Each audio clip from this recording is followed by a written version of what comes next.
If you want to be a real photographer, you need to shoot in manual mode. Only the pros use manual mode.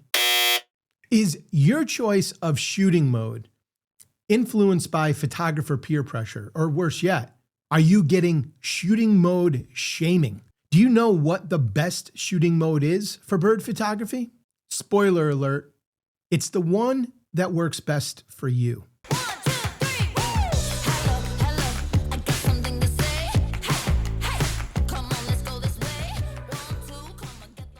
Anyone telling you that you need to shoot in manual mode is probably doing so because of their own insecurities.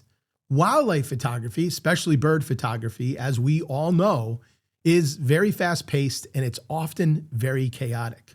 Using a shooting mode that simplifies the process and allows you to focus on important details like lighting or composition or even subject behavior is far more valuable. At the end of the day, you want to walk away with great photos. And quite honestly, who cares what shooting mode you used to arrive at this? Suppose you ate a meal cooked by a chef and it was without question the best food you've ever eaten in your life. Would you suddenly discredit the meal because the chef used a certain type of pan? Of course not, right? That's absolutely ridiculous. In this video, we are going to talk about 3 common shooting modes in wildlife photography and how they work. And I'm going to share with you why I recommend that you do shoot in manual mode. But guess what? My reasoning has absolutely nothing to do with being a real photographer. I'm going to share how I use manual mode, and I'm going to show you just how simple it really is. Number 1, aperture priority mode. Now, in this mode, you are going to manually set your aperture value, and then your camera is going to control your shutter speed. You will also be in control of your ISO setting, unless, of course, you are setting it to auto. Many bird photographers swear by aperture priority, but for me personally, and the way I shoot, I've never really been a big fan of it. I always approach my aperture by setting it to the widest value that my lens offers. Now, of course, this all depends on what lens I'm using, but that's either going to be an f5.6 or an f6.3. The only time I change my aperture is when I want more depth of field. So for me, I don't want to use aperture priority because I don't want to run the risk of having an incorrect shutter speed and getting blurry photos. Let's talk about some of the pros for using aperture priority. Now, you can control your depth of field with aperture priority, which is obviously an important part of creative photography, right? That's how we get that background blur. And aperture priority does allow for a faster workflow in changing light as your camera automatically adjusts the shutter speed to get a proper exposure. But what about the cons of using aperture priority? Well, it really goes without saying, but you're going to run the risk of having too slow of a shutter speed, resulting in blurry photos. For me personally, this is why I don't like to use aperture priority. I would much rather have a sharp image with less background blur than an image with this great background blur, but a blurry subject. Number 2, shutter speed priority. Now, in this mode, you control your shutter speed while your camera is going to control your aperture. And of course, like aperture priority, you'll also control ISO unless you have it set to auto. This is another very popular mode with bird photographers because it once again limits your responsibilities when it comes to camera settings, right? Allows you to focus more on the creative aspects of actually photographing birds. Now, if I have to choose between aperture and shutter speed priority, obviously, like I've kind of alluded to already, shutter speed is my preferred mode. And I just like it so much better because it's going to allow me to ensure a proper shutter speed and sharp photos.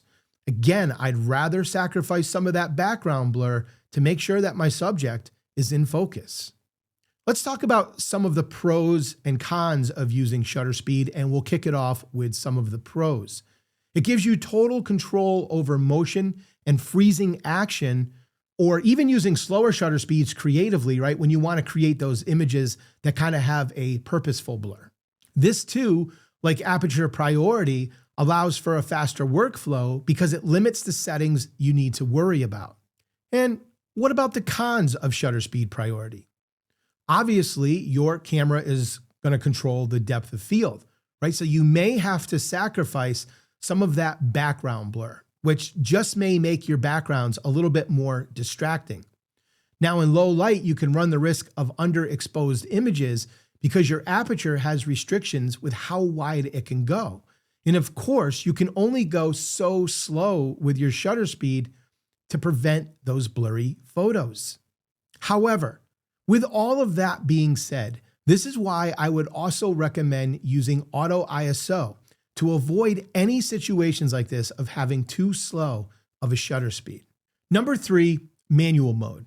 Now, this is the mode that I use 99% of the time, and without question, this is also the mode that is most feared by photographers, especially beginner and intermediate photographers. But for me personally, I think manual mode is probably one of the easiest modes to use out of the 3 modes we're discussing today. And I'm going to share why I believe this with you in just a minute. Let's first take a look at some of the pros when it comes to using manual mode. As the photographer, we will control shutter speed, aperture, and ISO, and this is going to give us the most creative control over our images. We'll have a lot of exposure consistency because our settings, once we dial them in, will not change unless we change them, which means if there is a shift in lighting or the brightness in the background or whatever the case may be, our exposure on the subject will pretty much remain the same. While I guess you could refer to it as an advanced shooting mode, it's also a great learning mode because it teaches us really how our shutter speed, aperture, and ISO all work together to get good exposures. And it teaches us how to use these settings creatively in your photography. This is going to be great for growing as a photographer. But what about the cons of manual mode? Well, certainly it comes with some, right? There's a higher risk of exposure errors until you become more comfortable with using it. It's also more demanding for beginner photographers, right? Basically what we were just saying. There's no help from the camera. You're 100% accountable for your success as well as your failures. Okay, so there are the 3 shooting modes that we commonly use when we're doing bird photography.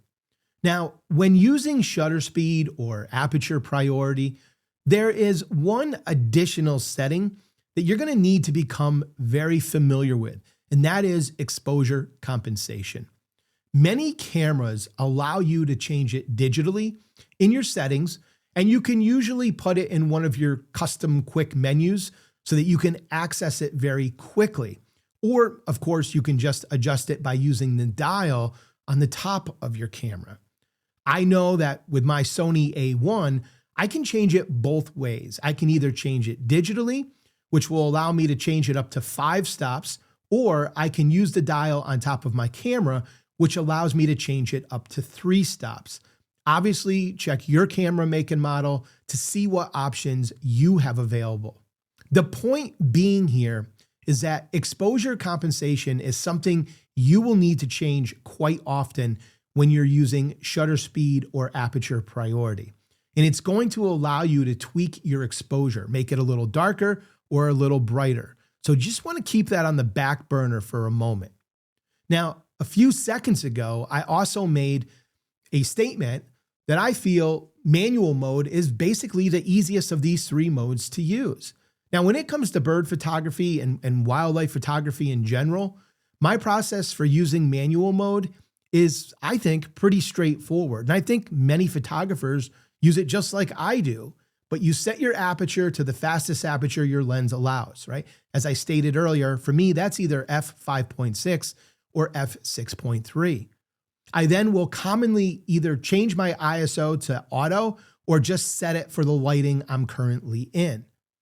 The only thing I have to worry about at this point is my shutter speed.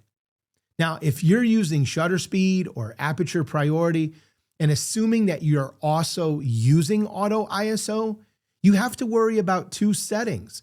You'll have to either worry about your shutter speed or your aperture, and then you're also going to have to use the exposure compensation to tweak your exposure as needed. So why not just switch to manual and worry about one setting? I want to stress again, there is no right or wrong answer here. There is no shooting mode shaming here. You should use the mode you feel most confident using in the mode that gets you the best results. Let me know in the comments what mode you're currently using. And I also want to know maybe what mode you would like to explore further. Hey, have you checked out the new DxO Photolab 9 with its new AI masking features? Head down to the show notes and use my link that's provided there. And you can head right on over to DxO Photolab 9 and check it out for yourself. Now, if you decide that you want to go ahead and purchase it, don't forget to also use my special discount code, that is Magnolia. And you can use that right at the time of checkout, and it's going to save you 15% off on your purchase. If you're not ready to make a purchase, maybe you just want to use it and figure it out a little bit, well, then check out their 30-day free trial and test this sucker out for yourself. I think you're going to really enjoy it. Maybe you're thinking, yeah, I know, I've heard a lot of good things about it, but I don't really know how to use Photolab right now. I don't have much experience with it. Well, don't worry, because I've got you covered with my DxO Photolab 9 Masterclass. I'll teach you everything you need to know to get professional looking images. I will show you my exact step-by-step editing process that will give your editing tons of consistency. Head on over to my store at magnoliaphotographysc.com/store and check it out today. Hey, thank you so much for joining me in today's video. I truly appreciate it.